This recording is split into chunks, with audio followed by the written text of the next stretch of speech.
এই সেই লোহা স্তম্ভ,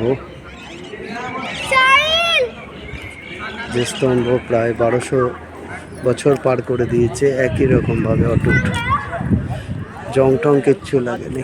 হ্যাঁ,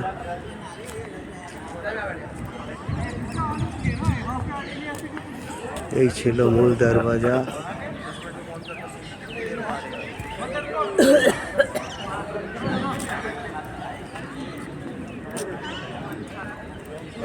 এটাকে কুতুব আয়রন পিলার বলে, লৌহ স্তম্ভ।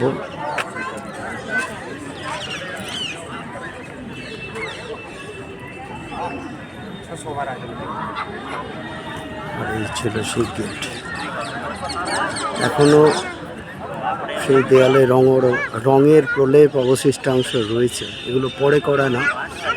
তখনকার ডেটেই এইরকম পাথরগুলো, রঙিন পাথর ব্যবহার করে পুরো দেয়ালটাকে কালার্ড ওয়াল বানানো হতো।